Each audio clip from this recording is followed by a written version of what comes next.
Welcome to the World War I History Podcast, produced by the MacArthur Memorial. We invite you to follow us on Twitter at MacArthur1880 or find the General Douglas MacArthur Memorial on Facebook. This podcast was sponsored by the Ernst and Gertrude Tico Charitable Foundation. The Battle of Gallipoli was fought on the Gallipoli Peninsula from February 19, 1915 to January 9, 1916. The Entente Powers hoped to knock the Ottoman Empire, one of the Central Powers, out of the war by seizing control of the Dardanelles and then putting the capital city of Constantinople in the crosshairs. The goal was to break the stalemate on the Western Front, relieve pressure on Russia, and ensure access to the Black Sea. The operation was a brainchild of Winston Churchill, and the landings on April 25, 1915, involved the use of ANZAC troops. After months of difficult fighting, the Allied troops were withdrawn in defeat. Despite this defeat, historians point to Gallipoli as a pivotal moment in the formation of a national consciousness in Australia and New Zealand. Similarly, the Ottoman victory had a profound impact on the formation of modern Turkey. And today we're going to examine the Battle of Gallipoli from the Ottoman perspective and explore how this event continues to be interpreted in Turkey today. And we are joined by Dr. Yucel Yanikdag, professor of history at the University of Richmond and an expert on Turkey, the Ottoman Empire, and World War I. Thank you, sir, for joining us. Thank you. Thank you for having me, Amanda. To start off with, could you set the stage for us? How does the Ottoman Empire become involved in World War I? Is it a war of choice or is it a war of necessity? Looked at it from the political perspective of what was visible or how the leadership felt at the time, they certainly saw it as a war of necessity. After all, in the end, they surely made a choice, but their choices were quite limited, and this is what makes it a necessity. The Balkan Wars that started in 1912, 1913 was a great disaster for the Ottoman Empire. And in fact, when the war ended, actually before the war ended, the Allies, the Europeans declared that no territory gained by war would be allowed to remain in the hands of the victors. But when it was the Balkan Alliance, that is to say Bulgaria, Greece, Serbia, etc., that actually defeated the Ottoman Empire, Europeans changed their mind on this completely. So what the Ottomans lost basically became a permanent loss to those countries.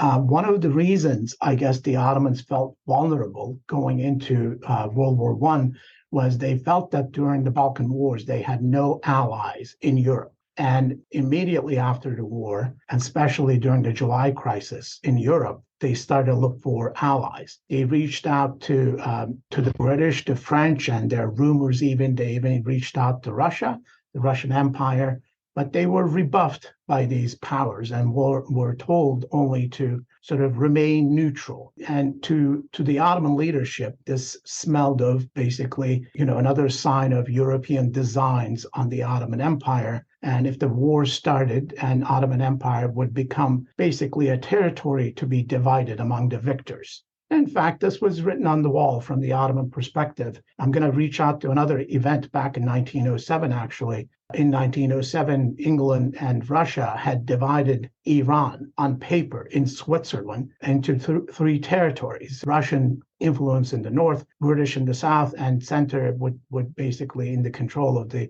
Iranian rulers. So this was always a fear among the Ottomans that whenever sort of Europeans told them to remain neutral, this is what it would come down to.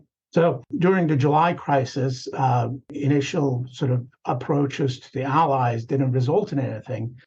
They also reached out to Germany, and Germany actually rebuffed the Ottoman alliance initially, but under the sort of personal, leadership of the Kaiser, the Germans reached back, and eventually an alliance was a secret alliance, that is, between Germany and the Ottoman Empire. Ottomans didn't enter the war until early November, basically. But as soon as the war in Europe started and that secret treaty of alliance was signed, the military went into armed neutrality, basically.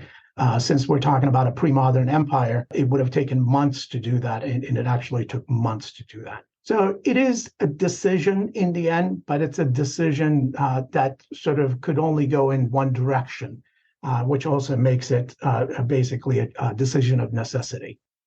When we were initially discussing this interview, you pointed out that the West tends to mark April 25th, the date of the actual landings, as the main commemorative date. But in Turkey, March 18th is the main commemorative date. Why is March 18th so significant?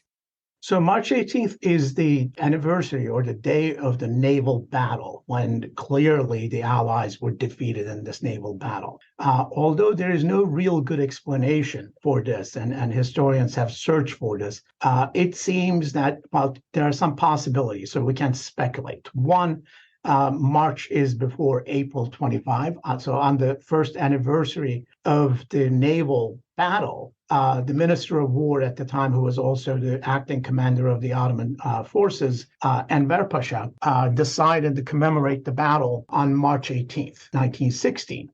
So some have speculated that this is clearly because only about 100 Ottoman troops died on that day. And basically the Allied side suffered, if not in numbers, but certainly loss of capital ships, significant defeat. So this was more of a black and white kind of a situation where the Ottomans clearly seemed to be the winning side. April 25th, which starts the land battle, the amphibious landing of the Allied troops. Obviously, in the end, it's also an Ottoman victory, but the losses were really great for the Ottoman Empire, as it was for the Allied side as well. So I think it's on the one hand, maybe it's not a decision that was carefully thought about initially. March 18 came first, and it was something to be commemorated on March 18, 1916, and that's exactly what they did. And doing it on April 25th was simply going to remind people of those losses. Not that anybody would forget, obviously, especially loved ones of those who died in the battle. But we really don't know anything besides this, why that decision was made. Recently, however, I should add, it started really actually in the 60s, but it has become more commonplace to also join the Allies or representative of the Allies coming from Australia, New Zealand, England, et cetera, to mark the battle on April 25th. The Turkish side has sort of joined this as well recently. But in terms of, I guess, real commemoration, March 18th is still the day on which the Battle of Gallipoli is remembered. Can you walk us through an overview of the Battle of Gallipoli from an Ottoman perspective? Basically, what happened start to finish? Sure. I can't tell this sort of from a, I guess, Ottoman perspective, as you requested, but I'll also put it in the context of some sort of European historians tend to look at the Battle of Gallipoli frequently, but not always. And it depends on sort of who's writing. And a lot of sort of popular histories do this, but sometimes even professionals. So European and sometimes American historians also see the Battle of Gallipoli as a narrowly missed victory. That is to say, they tend to blame everything ranging from command and organization, geography, climate, etc. So though this is a counterfactual history of what might have been, and they're not really professional historians, what professional historians are supposed to do, but one still sees these kinds of speculations. This narrative, I should say, denied the Ottoman side won the battle, even if they lost the war in the end. So it's sort of like creating excuses, from my perspective anyway, and perspective of some Ottoman historians, as to, it's not that Ottomans didn't win, but the Allies lost due to other factors beside having enemy who could fight, I guess, is one way to put it, right? So Ottomans sometimes also, initially too, later Turkish Republic, sort of look at this, depending on obviously ideological background of the historians as well, also tend to put a great deal of weight on this battle. And maybe we can talk about it later during this interview or podcasts in terms of how the battle is remembered as well. But there is this great effort starting actually not immediately after the war, obviously, but in the 30s, 40s, 50s, and it continues even today. There are sort of conflicting memorialization and remembrance of the war, what it represents based on the ideology of those who's doing the remembering. And certainly early on in the 30s and 40s and later, Battle of Gallipoli was actually seen as one of these sort of a prototype, as it were, of the War of Independence that started in 1919 and lasted until 1923, mostly against the Greeks, but also against the French and the British, after which the Turkish Republic was established. So we're talking about a state that ended in 1922, the Ottoman Empire. So that's where the victory of the Battle of Gallipoli belongs. And the Turkish Republic starts in technically 1923, but that battle is usually considered as if it's part of the War of Independence, which started in 1919, even though in the 30s, a good deal of the history of the Ottoman Empire was completely rejected under this ideology.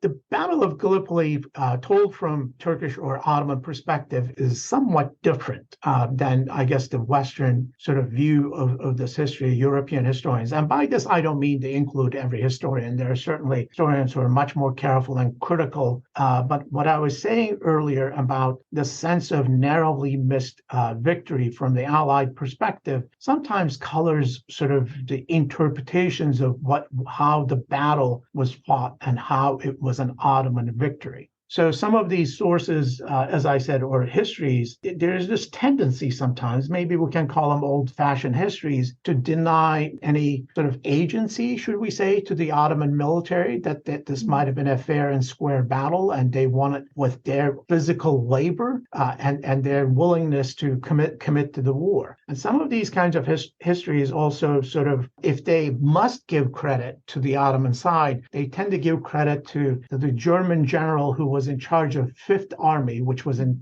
charge of the command of the region. This is General Otto Liman von Sanders.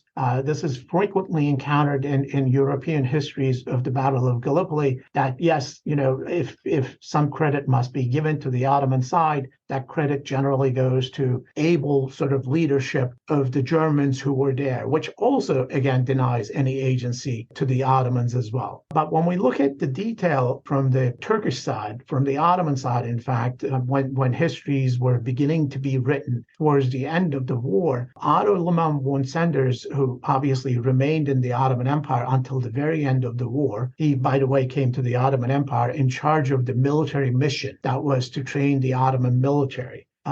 We see actually significant shortcomings or mistakes on his part, as outlined by the commanders, Ottoman commanders who fought there, but also by later histories. We know, for example, the Fifth Army, which was activated in March 1915 under the command of von Sanders. Until that period, the main responsibility for the defense of the peninsula was under the command of what was called Dardanelles, or in Turkish, Çanakkale Fortified Area Command, which was basically part of the Ottoman Artillery Corps. The defensive plan of the Fortified Area Command was to place, and it had always been like this, to put sort of main bodies of their units near what they thought possible landing sites, for example.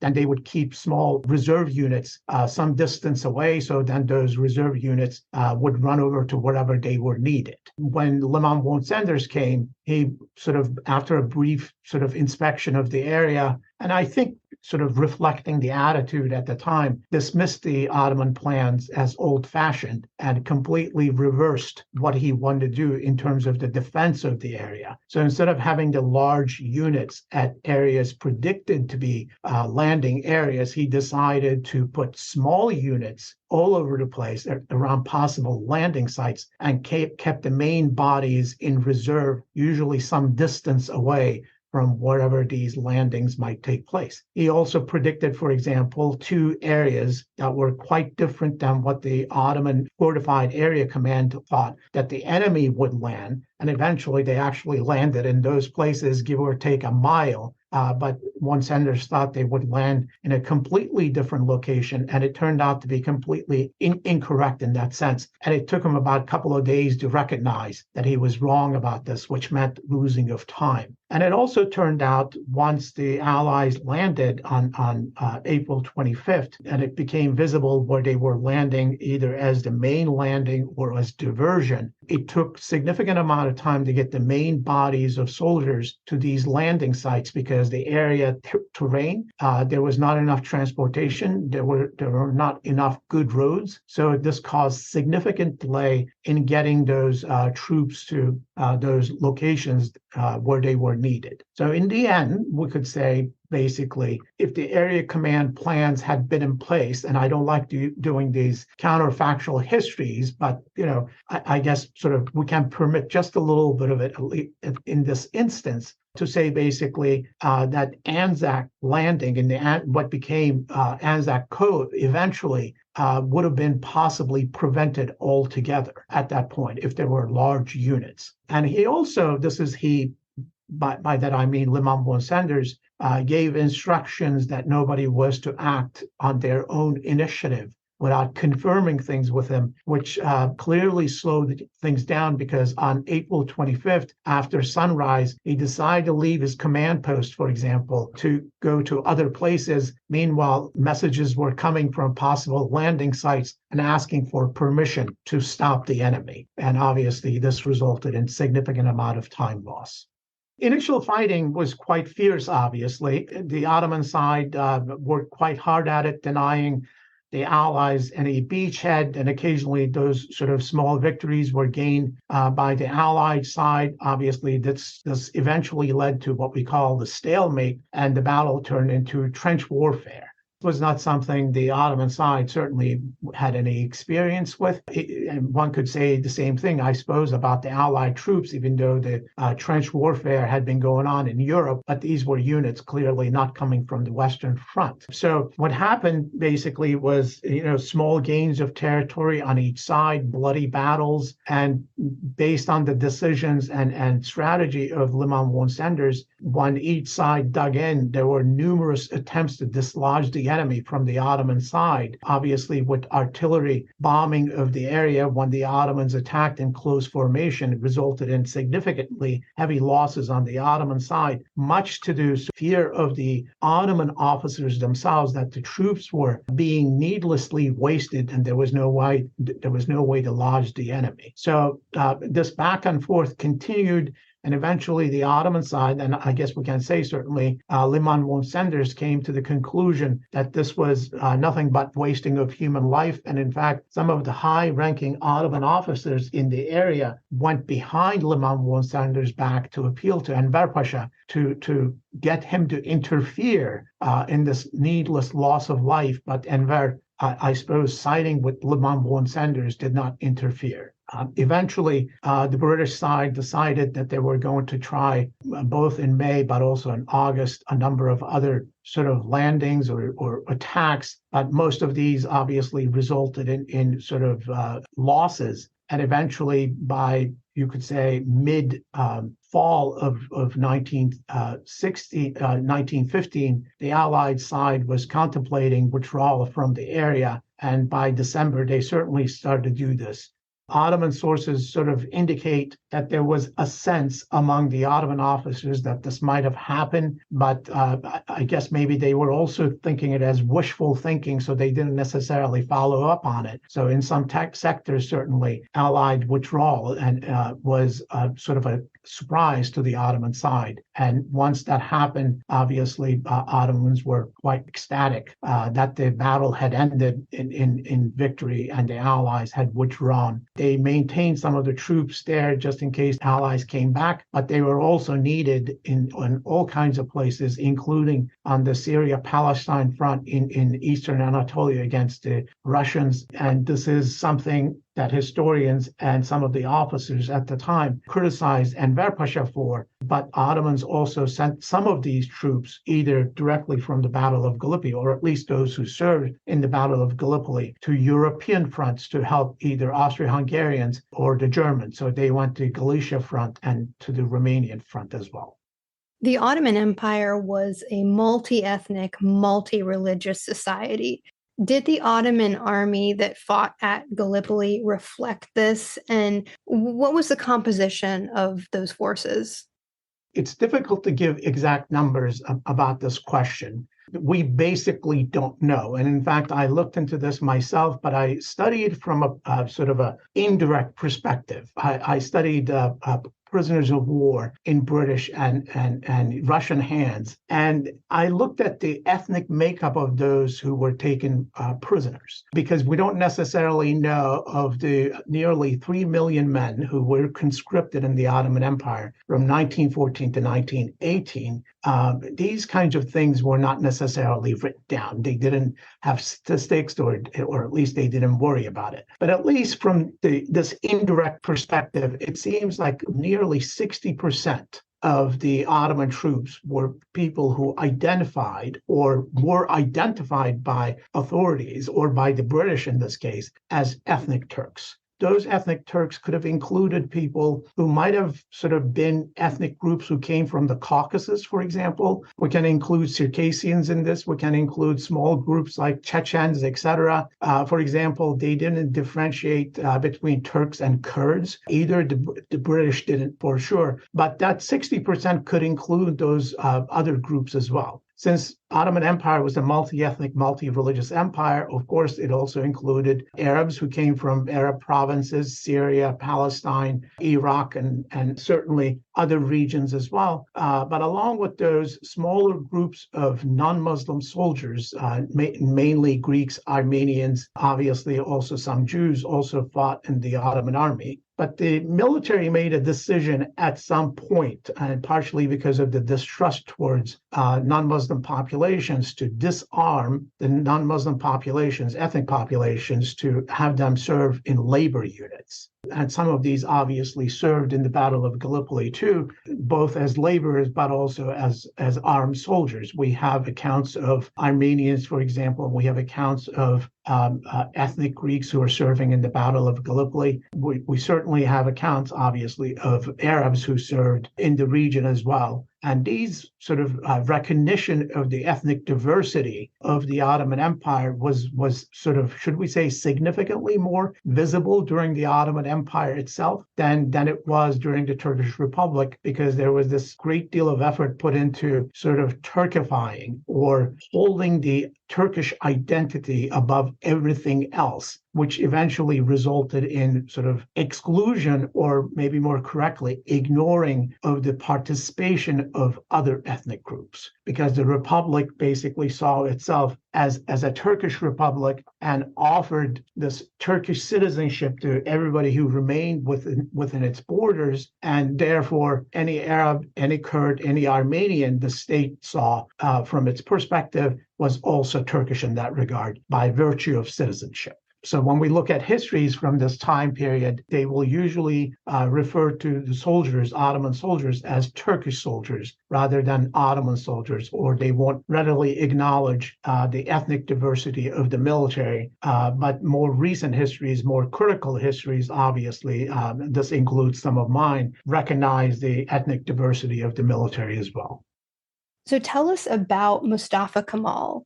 Who was he, and how instrumental was he in the Ottoman victory? This is something quite, I guess, controversial is the word, certainly.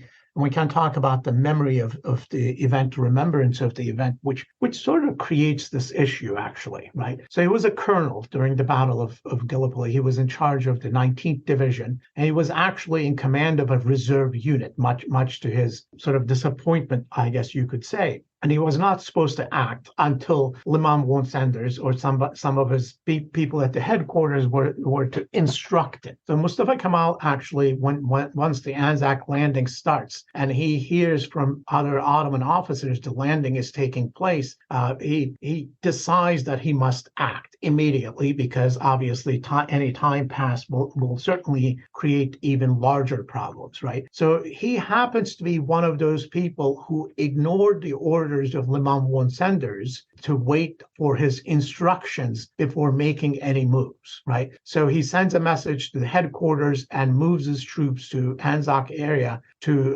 fight the enemy. In fact, there are some sort of episodes of confusion, not immediately, but within a few days of this, that also causes some issues, mostly delays, right? But this is a result of sort of multiple information coming from where possible other landings are taking place. So there is a great great deal of confusion.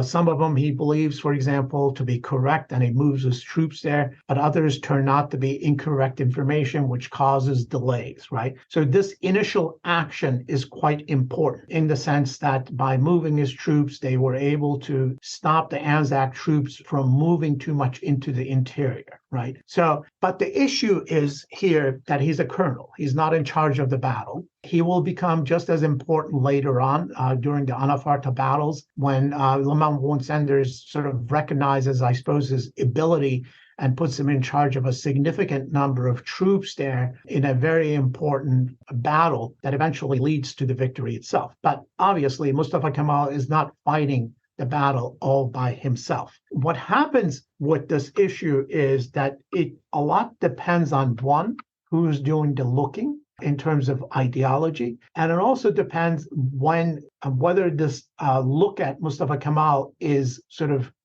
retrospective. That is to say, if someone is writing this history that would eventually fit into what I call the national or nationalist historiography in the 1930s, 40s, or even later on, there are certainly some historians, both professional and amateur, who still continue to do this, sometimes represent Mustafa Kemal as if he alone won this battle or he alone was responsible for the battle itself, or the victory itself, I should say. There is sort of alternative interpretations of both the Battle of Gallipoli and also the role of Mustafa Kemal in this. In fact, there are multiple. One I examined in an article that completely denies any sort of agency, and in fact, some of them even deny, which happens to be incorrect, of course, that Mustafa Kemal even was at the Battle of Gallipoli, for example. So this sort of narrative is the product of conservative religiously motivated groups who write about the war. Mostly they are sort of popular historians. Unfortunately, in our times, those kinds of books tend to be more popular because they're more accessible. They tell a simple story versus accounts of professional historians. So in their account, during the battle, at some point, Mustafa Kemal went to Istanbul, for example. They seize upon this absence, brief absence, to say, see, he was in Istanbul. He was not even in the Battle of Gallipoli. Therefore, he can't be responsible. And two, that he was a colonel, which is true, right? That he was not in charge of the operations, etc. But there is something to be said about this sort of disregarding Liman von Sanders' orders in order to take the initiative. But we must also add that he wasn't the only one, but he was someone who played a crucial role, I guess, in a number of victories that eventually resulted in the battle for being a victory for the Ottoman side. And as we all know, Mustafa Kemal becomes the sort of leader of the Turkish War of Independence, which starts in 1919, ends in 1923 with first the defeat of the Greeks who had invaded Western Anatolia, starting in Izmir or Smyrna, but eventually the withdrawal of the British, who had been in occupation of the capital, Ottoman capital, I should say, of Istanbul. Meanwhile, he and some of his comrades, military obviously, but also civilian leadership in the resistance movement is what we'll call them, had established another government in the city of Ankara, and a parliament, actually. So technically, parliament was in charge of this other government. In fact, it was in competition frequently with the imperial government in Istanbul. So after the establishment of the Republic, there was this effort led by Mustafa Kemal, who became the president of the Republic, to, I guess, start this reform movement. A reform movement included secularization of the Republic. Obviously, religion had played a significant role in the Ottoman Empire, but in order to establish a nation state, or at least a nation that was united under a sort of common identity, but not a religious identity, an ethnic identity, even though it might have been a civilian identity civil identity that he was advocating. One of the things he decided to do was to rewrite history in a certain way. What that meant basically was almost complete exclusion of Ottoman history from Turkish history, as if the Ottoman Empire almost did not exist. Or when it came in only very brief episodes. And technically, too, the Battle of Gallipoli actually belonged, it makes sense chronologically, with the Ottoman Empire because it was fought in 1915, 1916. So early histories of the Turkish Republic, I guess, treated the year either 1919, so end of the war, beginning of the War of Independence, as if year sort of zero or year one, as if, as the French did after the French Revolution. But eventually, I think the importance of the Battle of Gallipoli and certainly Mustafa Kemal's role in it was recognized as an important thing to include in this national history of the Turkish Republic. So first, the Battle of Gallipoli itself came in as if, represented as if it's part of the War of Independence, and eventually became part of the, growingly less exclusionary, I guess, what we might say, of the history of the Turkish Republic. That is to say, World War I eventually was inserted as well, not only the Battle of Gallipoli. So that's how sort of histories of the First World War became part of the history of the Turkish Republic. And this is actually, technically, one could say, there had not been too many sort of scholarly or critical studies of the First World War in either in the United States or in Europe or in the Turkish Republic because of this exclusion. But now sort of historians, a number of historians, either my cohort or younger ones, are doing their best to catch up with this. So your research clearly focuses a lot on the construction of national identity, particularly in terms of the idea that a nation is socially constructed as a community, and that it's essentially imagined by the people who imagine themselves as part of that community. Obviously, historical narratives are essential to this process. And again, you've already been touching on this, but can you outline for us a little bit more how different groups within modern Turkey have crafted this narrative for themselves over the last century? And remind us again, what are they focusing on and what are different groups leaving out of the narrative? Sure. So if we're talking about Mustafa Kemal, we're talking about the Battle of Gallipoli. If we're talking about the Battle of Gallipoli, we're talking about Mustafa Kemal. Recent histories, but also what I'm going to call some early histories by popular historians, represented the Battle of Gallipoli in a number of different ways. In fact, maybe before getting into that, let me mention this one additional thing. I haven't studied this myself, but I know from the works of other historians, there was actually, it existed during the Ottoman Empire after sort of the Battle of Gallipoli. Enver Pasha decided that a history of the battle must be written, and he put a few officers in charge of that. So the effort had started even during the Ottoman Empire. But in the 1920s and 30s, there was also an effort by the Turkish Republic, or I should say the military and the military press itself, to write the history of the battle. So these histories, initially written by many of the officers, so we're not talking about professional historians here who came as historians trained at a university, but we're talking about officers who had taken part in the battle itself, who wrote both their memoirs, sort of if they had diaries that included these as well. But some of them came to write the histories of the battle from their perspective by using documents, by using diaries and memoirs of their comrades in arms. So these histories, some historians tell us, actually were quite objective in terms of how they represented the battle itself, right? But along with this, what was happening was popular histories of the Battle of Gallipoli, but certainly as sort of school textbooks to be used in education, were also being written that started to give, I guess we could say, undue credit to Mustafa Kemal as if he alone had won the battle itself, right? So there was this conflict between the two narratives. And the narratives of the officers who had been writing these histories and being published in the military press, not necessarily official histories, but eventually official histories of the battle will be written as well, sort of were more accurate in the sense they also covered not only the accomplishments of Mustafa Kemal, but also other officers who played significant role from the highest in rank to those who were at the same rank as Mustafa Kemal, for example. But starting a bit later, and this sort of gained momentum after the current ruling party, AKP or AK party, came to power in the early 2000s, I guess sort of taking courage from that, a number of conservative, religiously minded, I don't quite want to say Islamist because that implies something different, even though some of them would certainly belong to that category, started to write histories of the battle. Their main idea, I guess you could say, was twofold. One, deny any sort of agency to Mustafa Kemal by suggesting that he was not there, or saying that it was a colonel, it had nothing to do with him.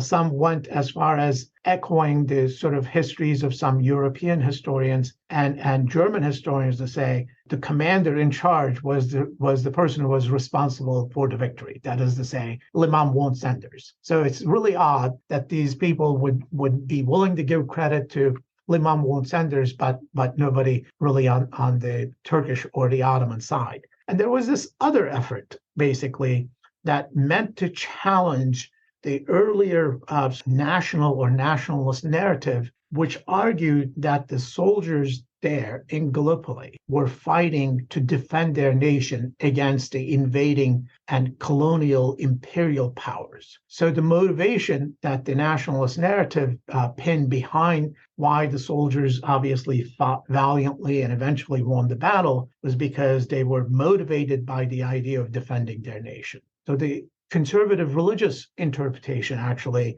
because there's this conflict between the idea of a nation and religion, and Islam tend to give credit to the ideology of Islam or religion as the motivating back factor for the troops who had fought in the Battle of Gallipoli. That is to say, some of them represent the Battle of Gallipoli as a crusade launched by European powers. And in fact, the Europeans commanders certainly didn't help this. Occasionally, some of them referring to not to the battle directly itself, but to the war against the Ottoman Empire as a crusade, especially, for example, when the city of Jerusalem was captured by the Allies. This was represented as if the Crusaders had returned to the Holy Land. So there's some obviously connection there, but they tend to sort of ignore the nation or nationalism as a motivating factor, partially because obviously the idea of nationalism runs counter to the idea of religious identity. But at the same time, it was something that was suggested by secularists or Mustafa Kemal as the motivating factor. Therefore, its exclusion obviously benefits this conservative Islamic interpretation of the battle if they were to suggest that these soldiers were motivated by nothing but their religious convictions. So what this does basically also to deny any sort of involvement of non-Muslim soldiers in the Battle of Gallipoli, if they represented as Muslim soldiers fighting to defend their religion from invading colonial powers, imperialist powers. On the other hand, the nationalist narrative does this to a certain extent as well, because they represent this victory as a Turkish victory, as if, again, only ethnic Turkish groups or populations were fighting. What this means is Arabs, Kurds, Chechens, Circassians, or any other group for that matter are not mentioned specifically. They're not mentioned because it would have run counter to the idea of this civic nationalism that everyone who lived within the borders of Turkey was a Turkish citizen, and through citizenship, they became Turkish. So referring to, I'm not excusing this behavior, obviously, but trying to explain what they were thinking about this. On the one hand, if they're saying, well, nobody is, Kurdish Arab, everybody's Turkish, and if you suddenly start to recognize a contribution of those ethnicities in the Battle of Gallipoli or any other battle during the First World War, this would have obviously undermined that narrative of Turkish citizens as basically sort of representing the Ottoman Empire or the Turkish Republic in this Battle of Gallipoli. And that chronology in itself is quite confusing. There was actually a study done, I forgot the year when this was, but some scholars who write on the Battle of Gallipoli mentioned this. A survey was conducted at perhaps junior high level. I'm not 100% sure. It could be high school history courses. This kind of idea that the Battle of Gallipoli was actually part of the War of Independence was what the survey came away with when the students were asked, what was or when was the Battle of Gallipoli. Many of the students responded by saying that it was part of the War of Independence, for example. So despite the fact that there are these efforts by critical historians who separate these things and point out that these two events were different. One was part of the War of Independence, one was part of the First World War. Some textbooks necessarily do not reflect that kind of information. It's very interesting how it's all conflated. The Ottoman Empire wins the Battle of Gallipoli, loses the war. What are your final thoughts on the Ottoman Empire, Turkey, and the legacy of World War I? Both the Battle of Gallipoli, but the sort of First World War needs to be studied significantly more from the Ottoman perspective. And I, as also mentioned, my generation of scholars are continuing to do this. And in fact, I'm working on a sort of history of emotions and masculinity during the First World War.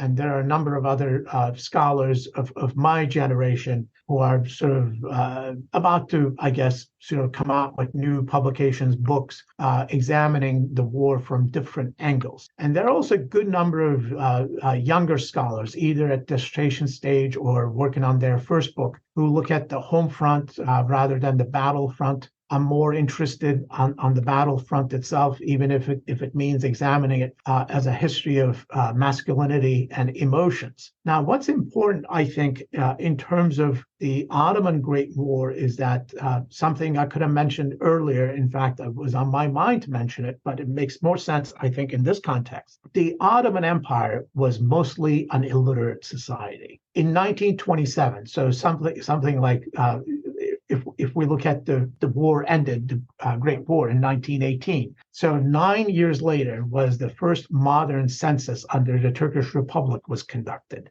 And this census actually asked citizens whether they were literate or not. So that number in 1927 was just under 10%.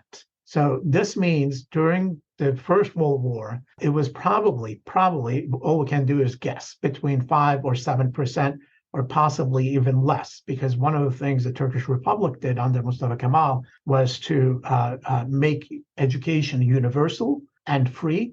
So even though they would have been sort of at young age, but that 10% clearly would have included in 1927 young children who had just learned to read and write, which would have significantly and therefore unnaturally increased the number of literate population. Some Ottoman officers, for example, mentioned obviously the rate would have been higher in urban areas. They estimate that the literacy rate among their soldiers was no more than 1%. So what this means basically is our sources compared to historians of Europe who work on World War I is significantly limited. So even if we accept 5% as the general norm, even if that all of that 5% wrote something up about the war, many of these things were not published, remained in private hands, and some are coming out sort of recently. There are more publications of memoirs, and I hope more of those come out. And they certainly give us sort of different angles, different experiences to explore topics that we were not able to do only sort of 5 to 10 years ago, for example. So hopefully these will lead to sort of better and more comprehensive, more critical histories of the Ottoman World War I, and also help us, those historians who are more critical, to deal with these sort of misrepresentations, conflations of issues, sort of interference of ideologies in interpretations of history. And the First World War obviously is one that lends itself to such either intentional or unintentional misinterpretation, partially because of lack of sources, partially because of people who are motivated by ideology. But we need to study, for example, the role of non-Muslim groups in more detail, the role of non-Turkish ethnic groups in more detail. But there are some obstacles to this. So one of those, for example, those issues relating to ethnic groups in the Ottoman Empire during World War I, namely what happened in 1915 to Ottoman Armenians, their deportation and eventual massacre, etc., makes this topic extremely sensitive in Turkey, less so outside of Turkey. But this is part of the reason one could add that there is sort of this ideological battle going on about the Battle of Gallipoli specifically, but also the First World War itself. Well, Dr. Yanikdag, thank you very much for joining us today. This has been very interesting. Thank you. Thanks for having me. Thank you for listening. If you have questions, suggestions, or comments, we want to hear from you. You can find us on Twitter at MacArthur1880, on Facebook as the General Douglas MacArthur Memorial, or you can email macarthurmemorial@norfolk.gov.